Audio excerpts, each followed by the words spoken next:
pessoal, estamos aqui em mais um episódio do Plástica Sem Medo. Hoje eu estou com um convidado aqui especial, o Dr. Arthur Holanda. Ele é um nutrólogo, também cirurgião plástico, e hoje ele vai apresentar para a gente algumas abordagens ligadas à nutrologia. Dr. Arthur, seja bem-vindo. Conta um pouquinho da sua história para o pessoal te conhecer. Primeiramente, eu queria agradecer o convite por estar aqui. Para mim é um prazer imenso ter que contribuir com essas informações que já há alguns anos eu tenho me dedicado.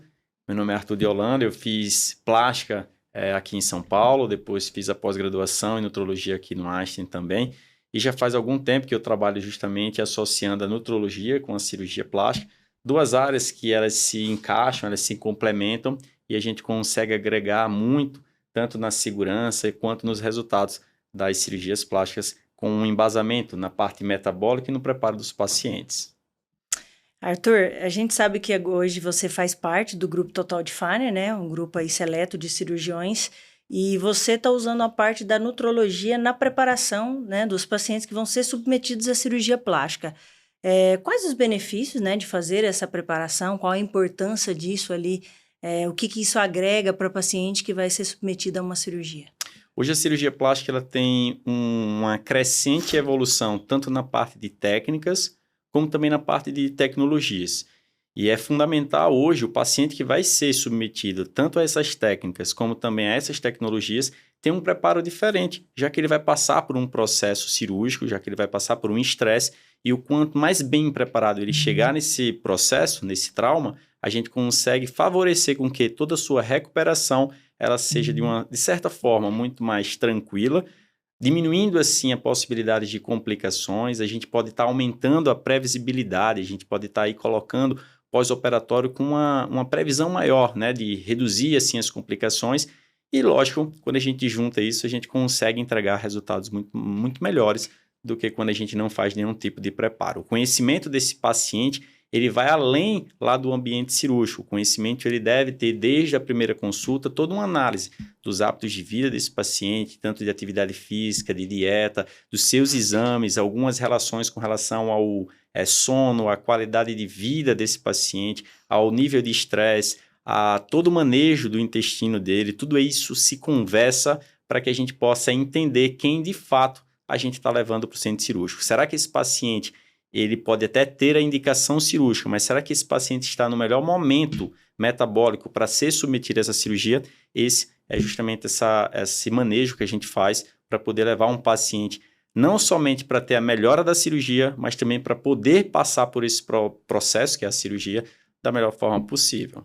Isso é muito importante. Hoje a gente fala tanto aí, né, de manejo funcional, de plástica ligado ali à parte funcional do paciente. Então, eu acho que hoje é importante o paciente ter esse conhecimento, por isso que a gente fez esse convite para você aqui, para que você possa explicar. Entrando nessa parte, né, e a gente precisa falar muito da segurança, você tem alguns exames que você acha que é primordial, né, o cirurgião solicitar para esses pacientes? O que esses exames eles mostram para o paciente também entender?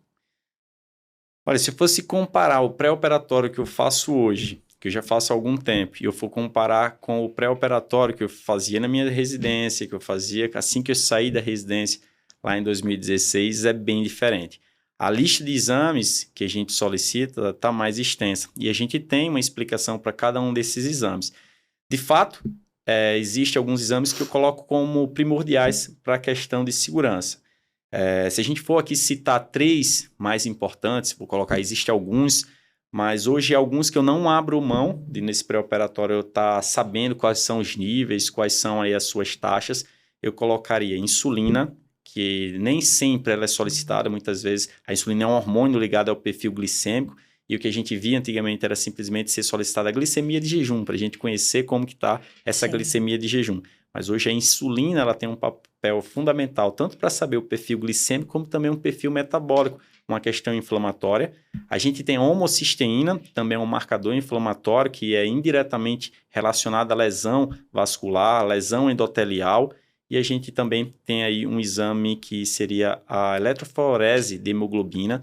É um exame que a gente pode estar identificando algumas alterações na hemoglobina, e esses três exames eles podem triar ou ser fatores para a gente ver pacientes que possivelmente têm um risco maior de ter complicações. Obviamente, a gente não tem só isso, a gente tem um conjunto de exames que a gente solicita e muito mais do que analisar exames, a gente também associa esses exames àquele paciente que a gente está avaliando. E quando a gente avalia, a gente está falando específico dos exames, nem sempre somente olhar aqueles padrões de referência que a gente tem nos exames. Senão, o paciente não precisava nem da gente, ele olhava lá, eu estou normal, não estou. Mas hoje já existe trabalhos científicos que mostram níveis ideais, níveis de alerta e níveis que a gente realmente não devia estar levando esse paciente para o centro cirúrgico. Então, eu lembro que diversos pacientes que eu já operei, eu não tinha conhecimento desses marcadores.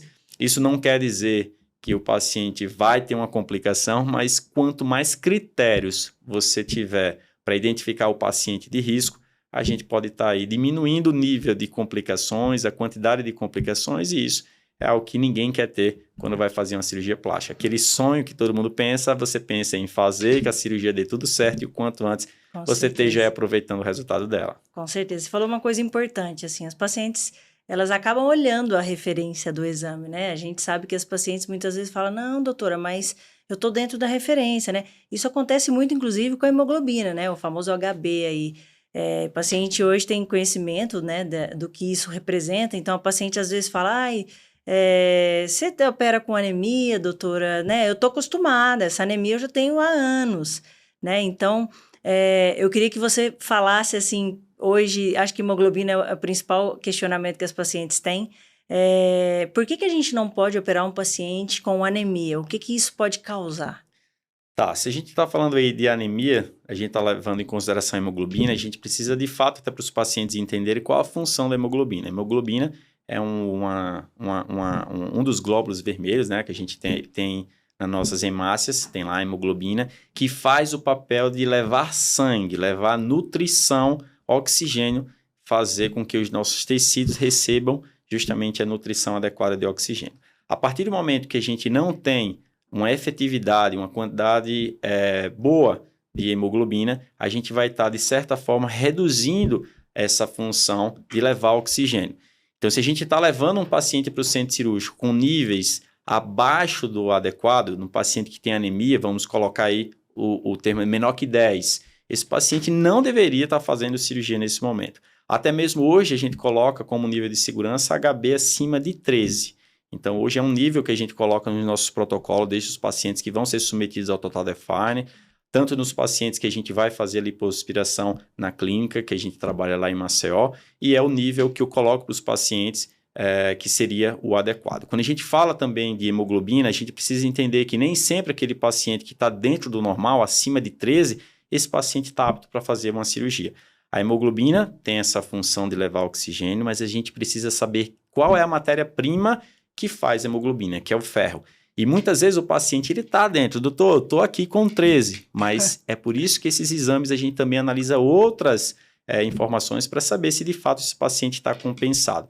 Sempre quando a gente vai analisar o perfil de ferro, hemoglobina, a gente precisa analisar, eu sugiro mais 2 exames pelo menos. A hemoglobina precisa estar acima de 13, mas eu também preciso que outros marcadores, que são justamente a ferritina, que é a reserva, vamos imaginar assim, de ferro que a gente tem, que seria uma demanda. Se eu precisar, eu tenho ali o ferro para fazer mais hemoglobina, a gente precisa analisar a ferritina.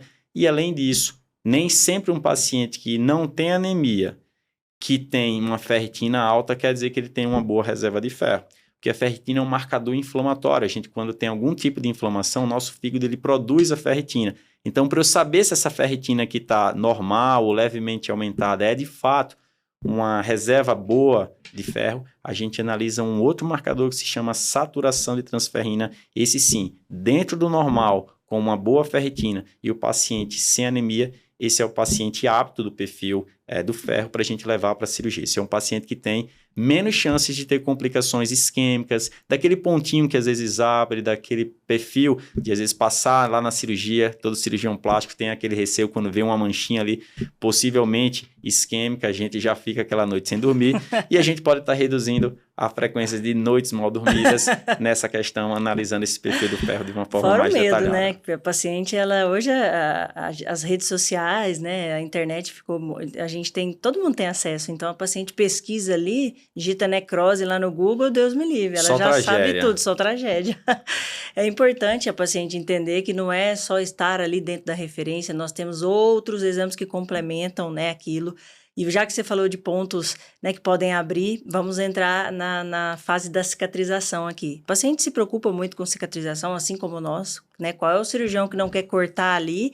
Eu brinco com as pacientes que eu não corto errado, né? A gente corta bem retinho, bonitinho, a gente dá os pontos, mas a gente precisa que esse organismo, ele mantenha esses pontos. O que você pode indicar para as pacientes para melhorar a cicatrização?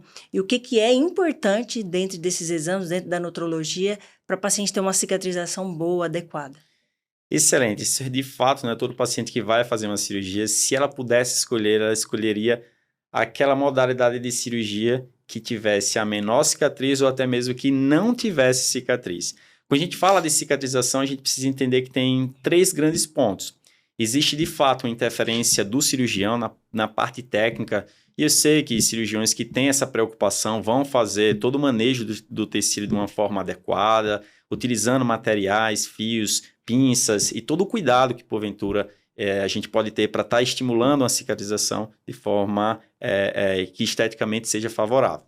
A gente tem o perfil de você, paciente, a gente sabe que as recomendações que a gente passa, você que está querendo uma cirurgia que tem uma cicatrização boa, você vai fazer a sua parte, você vai seguir de fato as recomendações que o seu cirurgião, que a sua cirurgiã está orientando, mas a gente também tem um perfil genético. Esse perfil genético a gente não consegue mudar, mas a gente consegue modular. A gente pode estar num paciente que tem uma tendência de ter uma cicatriz inestética, a gente pode estar modulando alguns fatores metabólicos do paciente para que essa tendência seja em uma menor expressão. E a gente pode aí estar colocando fatores para ele ter uma cicatrização melhor do que a média, ele fazendo tudo certinho. Assim como tem pacientes que vão ter cicatrizações ótimas e às vezes nem tem tanta preocupação, não precisa fazer muita coisa e o destino faz com que ele tenha uma cicatrização ótima. Mas, de forma geral, a gente sempre considera que o paciente pode ter alguma alteração de cicatrização e a gente vai fazer tudo o que for possível.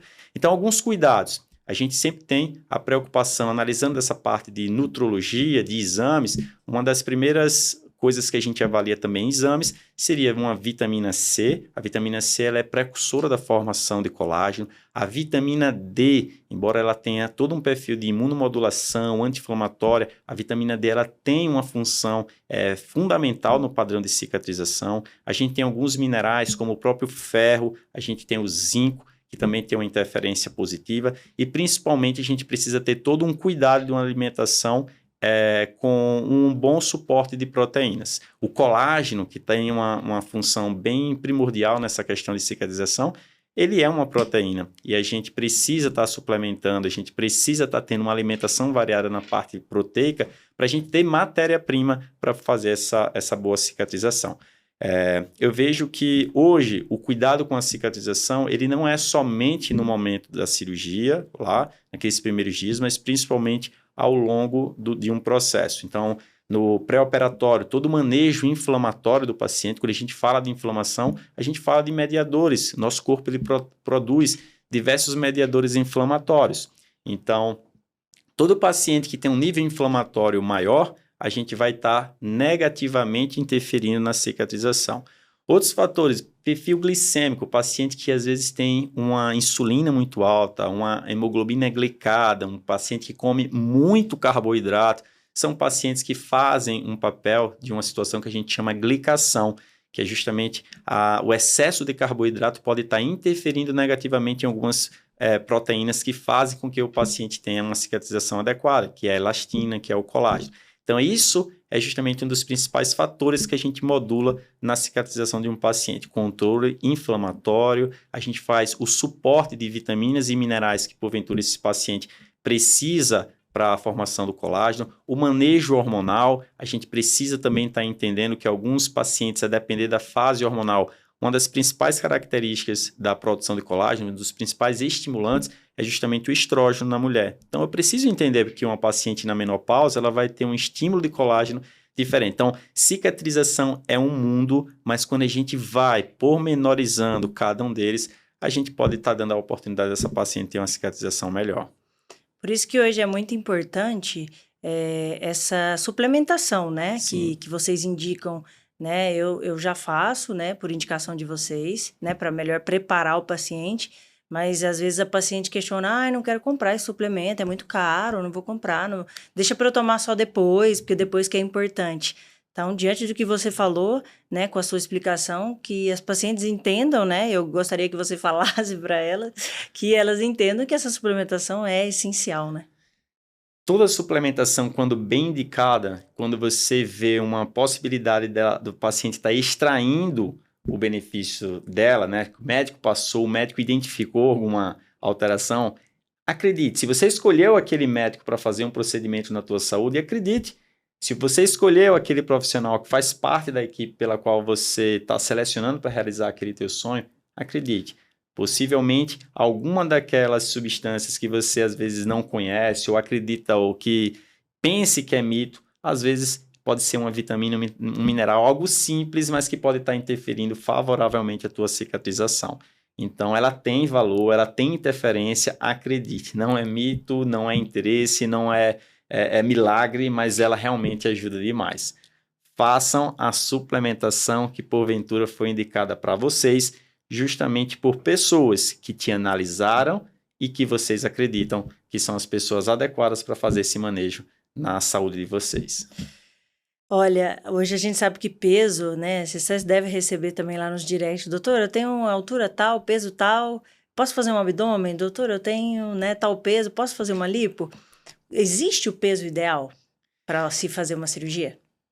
Quando a gente fala hoje de peso para fazer uma cirurgia, a gente hoje tem feito uma mudança. Muito mais do que o peso na balança, eu gostaria que todas vocês tivessem a oportunidade de fazer uma bioimpedância. Mais do que o peso, uma das coisas principais é a gente saber qual a composição desse peso.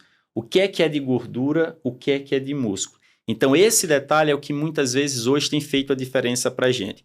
Quando a gente vai, já que o paciente, porventura, quer identificar, se você quer na sua casa saber se você está apta para fazer uma cirurgia, eu vejo que para cirurgias de contorno corporal, mama, lipo, abdômen, essas cirurgias que mexem no contorno corporal, um IMC acima de 30, ele já começa a ser um IMC, um índice de massa corporal, um índice que nos mostra uma cirurgia que tem muito mais risco. Se eu pudesse sugerir, que seria o ótimo, seria sempre pacientes com IMC abaixo de 27.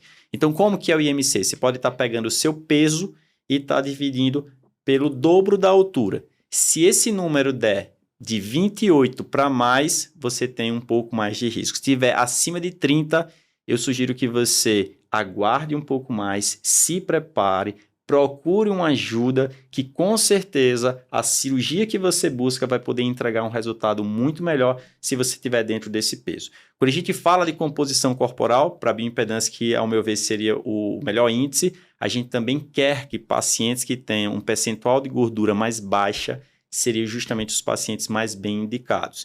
Pacientes que muitas vezes estão com IMC normal, podem ser pacientes que têm uma massa magra, pouco músculo, mas muita gordura. É aquela famosa falsa magra, que a gente de vestido vê que ela está super bem, mas quando a gente analisa aquela composição corporal, a gente vê que tem pouco músculo, muita gordura, percentual de gordura alto, e muitas vezes esse percentual de gordura alto, a gente pode estar identificando um aumento da gordura visceral. Quanto mais percentual de gordura, quanto maior esse percentual de gordura, a gente também tem proporcionalmente uma maior gordura visceral. E essa gordura visceral é extremamente inflamatória, é extremamente deletéria para o nosso processo de recuperação e de estresse que a gente pode estar levando para o paciente, que a própria cirurgia já é um estresse que você vai ser submetido. E quando a gente associa esses outros fatores, a gente está elevando o risco do paciente fazer uma cirurgia. Então, o paciente, quando ele chega no consultório de cirurgia plástica e ele tem essa recomendação que ele precisa emagrecer, você agradeça para o seu cirurgião plástico. Ele está sendo honesto, tá? Ele vive de cirurgia. Se ele tivesse interessado somente no teu dinheiro, ele estaria indicando a cirurgia do jeito que você está. Mas ele quer o melhor para você, ele quer entregar o resultado que você merece, ele quer levar você para o centro cirúrgico numa condição muito melhor, com menos risco, e para você ter, provavelmente, a cirurgia que você deseja, que você sonhou quando foi o buscar? É uma coisa importante, Arthur, aproveitando a porcentagem de gordura, é justamente a porcentagem de gordura que a gente brinca que estufa a barriga, né? Aí tem aquela paciente que realizou uma abdominoplastia, né? E aí a paciente, ela não cuidou, ou ela manteve aquele percentual de gordura alto, né? Ou seja, ela já operou com percentual de gordura alto, a gente conseguiu baixar o outro percentual, né? Que é daquela gordura superficial, que é onde a gente pode mexer, né? Ainda, porque com as coisas evoluindo, daqui a pouco a gente consegue mexer na visceral. Mas aí a barriga estufa. Como é que faz? Aí a paciente quer que lipa de novo, a paciente acha que o estômago está alto, e é um questionamento extremamente grande. Eu queria que você falasse muito disso para que todas possam entender. Se você observa na praia, se observa às vezes na academia, em alguma situação, aquela paciente fez plástica, olha lá, que ela tá aquela barriga inchada, esticada, aquele famoso estômago alto. Muitas vezes isso representa um paciente que fez a cirurgia, pode ser, né? A gente nunca consegue, eu sempre não gosto de julgar a cirurgia sem saber o antes, mas a gente consegue imaginar possibilidades para estar tendo aquele tipo de resultado. Uma das possibilidades, de fato, é o paciente que fez a cirurgia com alto índice de gordura visceral, né? A gente tem a possibilidade em alguns exames, como a bioimpedância, estar analisando o nível de gordura visceral. Gordura visceral é justamente aquela gordura que ainda não é manipulada na cirurgia, ela está dentro do nosso abdômen, ela em volta lá, entremeada com os nossos órgãos. E se a gente tem um nível de gordura visceral mais alto, ela faz uma pressão de dentro para fora. E essa pressão de dentro para fora, quando a gente vai corrigir a diástase, que é o afastamento do músculo, às vezes tem uma resistência maior. Então, fica aquele paciente com estômago alto. Muitas vezes aquela desculpa, doutor, tenho um estômago alto, ficou mais alto, está mais baixo aqui próximo do umbigo, e aqui na região está mais alto, não estou satisfeito. Então, possivelmente, pode estar sendo um caso que o paciente tenha feito a cirurgia com a gordura visceral mais alta, que além do resultado estético não ser favorável, ele também é uma da parte inflamatória que a gente vê de risco, também não merecia, não, na minha opinião, a gente poderia estar colocando esse paciente centro cirúrgico em uma condição menor de gordura visceral. E muitas vezes, eu sempre falo para paciente, às vezes fica pior, tá? Às vezes era melhor a barriga antes, né? Tinha aquela flacidez ali, do que a barriga depois, sem a pele, totalmente estufada, né? Porque acaba ficando muito mais feio do que antes com a flacidez. Eu acredito que fica um abdômen estigmatizado, um abdômen que, além de ter esse estigma, ele teve uma cicatriz. Então, de fato, por isso que a gente fala, acredite no seu cirurgião, né? Quando ele fala que você precisa emagrecer, ele não está querendo te colocar para baixo, não está querendo te deixar mais triste. Pelo contrário, ele quer ver que no futuro você vai ter uma cirurgia que você vai levar por mais tempo, justamente um resultado que você fique feliz. Então é isso, quando a gente fala, eu sei como você trabalha, eu sei da sua honestidade com seus pacientes, o critério que você também utiliza, o nível de exigência que você mesmo tem com os seus resultados. Então é isso que faz com que a gente consiga entregar para o paciente o nosso melhor. Quando a gente pensa, será que eu faria em mim essa cirurgia nessa condição? E eu sei que você pensa, a gente já conversou sobre isso, é dessa forma que muitas vezes a gente pode estar optando o melhor para aquele paciente. Será que eu fazia isso em mim? Quando a gente começa a pensar que talvez não faria de outra forma, a gente precisa indicar isso para o nosso paciente, que com certeza a gente vai estar decidindo pelo melhor caminho.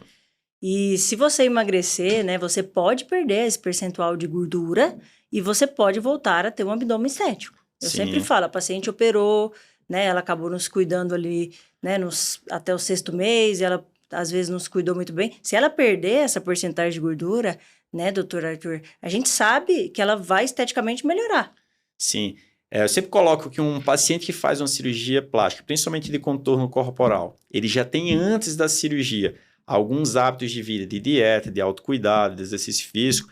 É um paciente que a gente sabe que tem uma chance muito maior de não somente manter essa cirurgia, mas também de melhorar o resultado. Tem coisas que a cirurgia ainda não consegue fazer e na academia a gente consegue complementar. Assim como também tem coisas que a academia não consegue resolver. É por isso que quando a gente vê aqueles resultados fantásticos, quando vocês veem lá no Instagram, quando vocês veem as publicações de pessoas que passaram por cirurgias e têm resultados belíssimos, aquilo é uma junção justamente do que a cirurgia plástica pôde contribuir, mas também como essa paciente contribuiu para ter aquele resultado. Então, quando a paciente faz uma cirurgia e talvez por N motivos ela ficou um pouco mais desorganizada nesses hábitos de vida, o quanto antes ela retomar ou até mesmo ela iniciar, com certeza ela vai conseguir ter um resultado muito melhor. Quando a gente fala, às vezes, de cirurgia plástica, a gente está falando de sonhos, de expectativas, Sim. a gente está falando justamente de autoestima.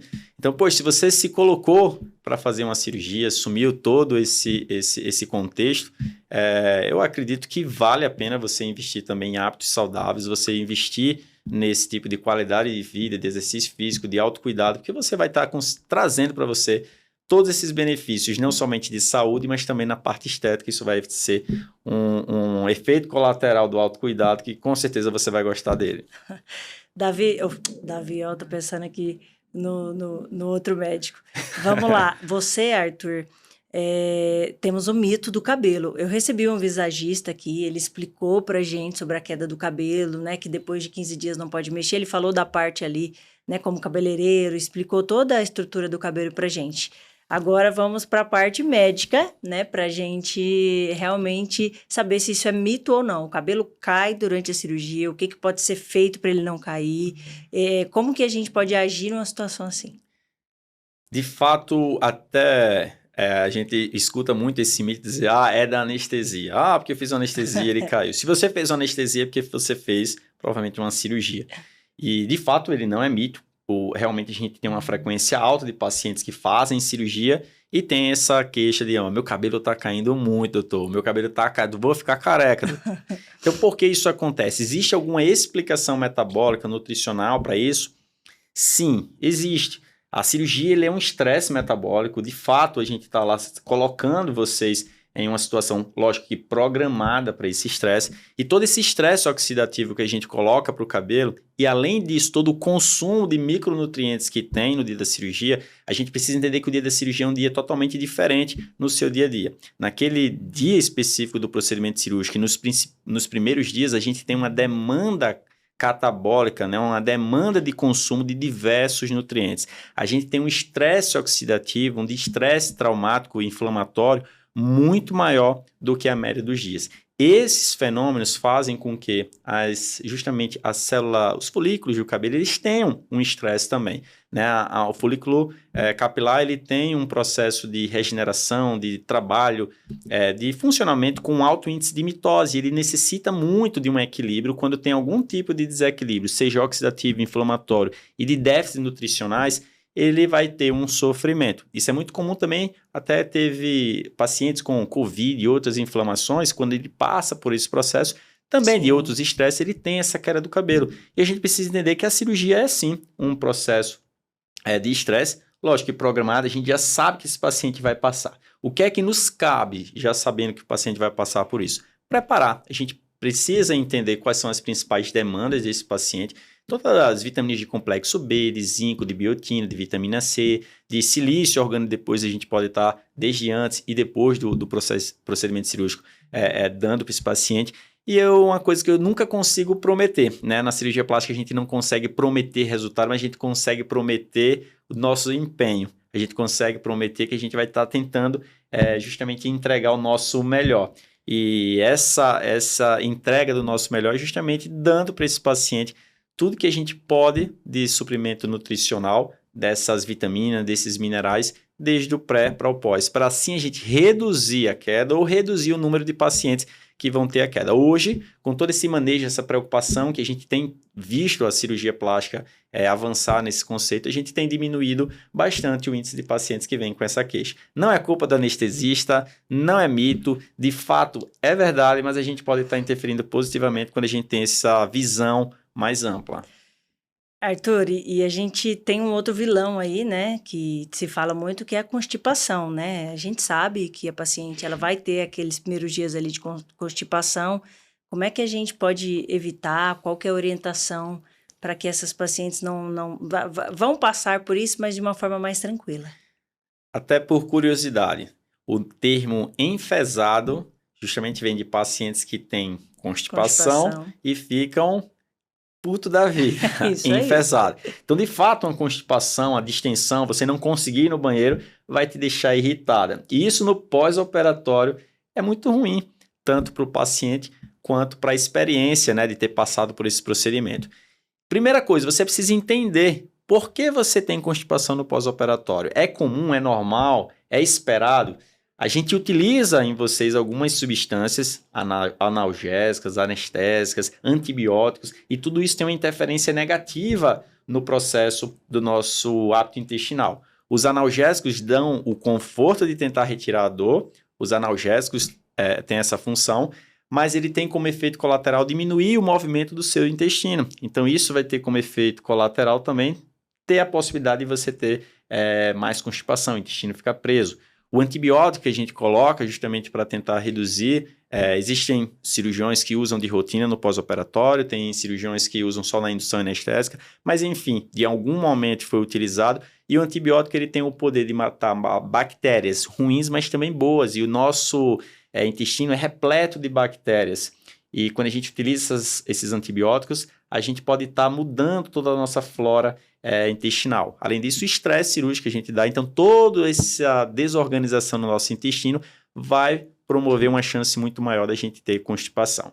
Hoje, a gente identificando pacientes que já têm isso de base, a gente já tem um preparo, tanto com a equipe de nutrição, como também o manejo do uso de algumas substâncias, como aumento do consumo de fibras, retirada de alguns alimentos que já são conhecidamente que interferem negativamente no processo do hábito intestinal, e a gente consegue reduzir. Hoje a gente diz que a gente não zerou o número de pacientes que têm constipação, mas a gente reduziu demais, né? Então, cada paciente que a gente opera, eu sempre falo com elas, se não for no banheiro até o segundo dia, manda uma mensagem para mim, não fica com vergonha, minhas pacientes sabem disso. Muitas delas, às vezes, não mandam, ou quando eu pergunto, não foi, doutor, e eu fico feliz da vida quando elas vão. Isso daí, a gente consegue melhorar a função intestinal. Quanto antes elas melhorarem, às vezes tem cinta, tem tudo aquilo. Então, imagina o desconforto de ter feito uma cirurgia, tá com cinta, tá sem ir ao banheiro, tá distendido. Então, aquilo é algo que a gente quer que aconteça o mínimo possível, e se fosse possível, que nunca acontecesse. Mas a gente sempre não consegue prometer isso, mas a gente consegue reduzir. Tem sido a nossa realidade. A gente tem colocado aí em prática alguns conceitos e a gente tem visto que tem dado certo. Aproveitando esse assunto, qual que seria uma dieta ideal para o pré e para o pós? Quando a gente fala de dieta ideal, a gente também precisa identificar alguns fatores.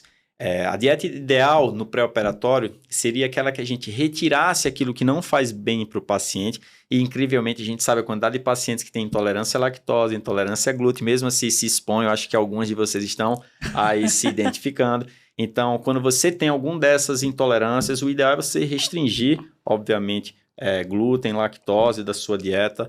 Existe todo o manejo inflamatório de estar retirando aí o açúcar. O açúcar realmente é algo que não deveria fazer parte de uma dieta em qualquer momento, mas principalmente na dieta pré-operatória. Então, a gente tenta ao máximo dietas que sejam com base sem açúcar, sem farinha branca, com menos glúten, com menos lactose, com menos ultraprocessados, com menos excesso de sal. Então, todo esse conceito, a gente está levando esse paciente na parte inflamatória muito menor. Essa seria a dieta ideal. Eu vejo que seria também dietas com baixo índice de carboidrato, principalmente em pacientes que a gente vê que está aí metabolicamente alterado, pacientes que têm índice de insulina mais alto. Eu gosto muito do manejo de dieta low carb. Em quem já tem algum tipo de vivência em jejum intermitente, a gente também colocar com mais frequência. Quem já vive em low carb ou jejum intermitente é cetogênico, então algum manejo de retirar uma quantidade maior de carboidratos, mas assim, o carboidrato é ruim, tá? Existe a necessidade de carboidrato, eu gosto, né? Eu não sou radical nesse ponto de dizer zera tudo, tira tudo, porque alguns pacientes eles não vão conseguir aderir a essa dieta, mas ao máximo tirar o carboidrato, principalmente os simples, os que aumentam muito a insulina, isso vai gerar um processo inflamatório menor. No pós-operatório, muitas pacientes fazem aí a cirurgia e dizem, não, para eu manter essa forma, vou fazer aqui uma dieta, vou comer duas uvas e meia maçã, comer uma alface. Também a gente não quer que esse paciente faça uma restrição calórica muito alta. O paciente passou por uma cirurgia, ele precisa recuperar e, além disso, o metabolismo dele está mais alto. Então, preciso ter um suporte calórico para o paciente suportar bem esse procedimento cirúrgico. A gente pode estar acrescentando nesse pós-operatório substâncias que sejam favoráveis como para a cicatrização, Sim. como alimentos cítricos, que sejam ricos em vitamina C. Mas, de fato, se eu fosse dar aqui uma dica de como vocês podem estar melhorando a alimentação no pré e no pós, retirando o máximo possível de glúten, lactose, açúcar e alimentos ultraprocessados. Se a gente tiver como esse conceito, tá tirando esses alimentos, com certeza você vai estar indo para a cirurgia metabolicamente melhor do que se você estiver consumindo esses alimentos, principalmente de forma rotineira e numa quantidade maior. Olha, Arthur, te agradecer por ter vindo aqui. Eu quero que você finalize aí falando principalmente da atividade física, né? Qual que é o papel da atividade física antes da cirurgia, depois da cirurgia. E gostaria que você deixasse aí as suas considerações finais, o seu Instagram, para que o pessoal possa aí te procurar. O Arthur, ele atende, né, por via telemedicina, então todo mundo aí é meu médico. Eu brinco que ele é meu segredo. Então, ele vai deixar aí o contato para que vocês também possam procurar, né, a se equilibrar. Tá, atividade física hoje, ela é uma recomendação não somente para a parte estética, mas para a parte funcional, para a parte de saúde e longevidade.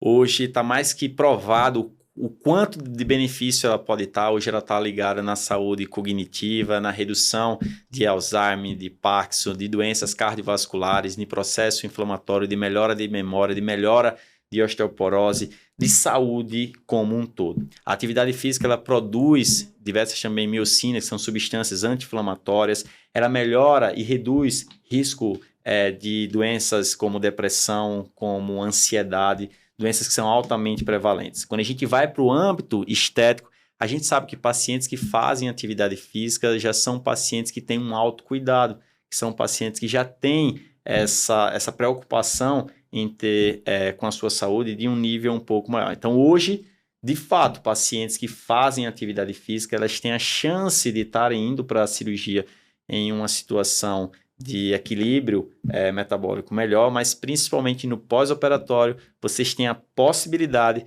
de estar tendo um resultado muito melhor, melhorando aquele resultado que já foi conquistado na cirurgia, e a gente poder estar fazendo não somente a manutenção, que infelizmente a gente sabe que pacientes fazem cirurgia, abandonam tudo e perdem o resultado, a gente fica triste também, né? Mas a gente fica super feliz quando a gente vê a possibilidade de estar mudando vidas, contribuindo com a autoestima de vocês, que vocês aí mudam essa chave e conseguem melhorar esse resultado que a gente conseguiu aí juntos, tá?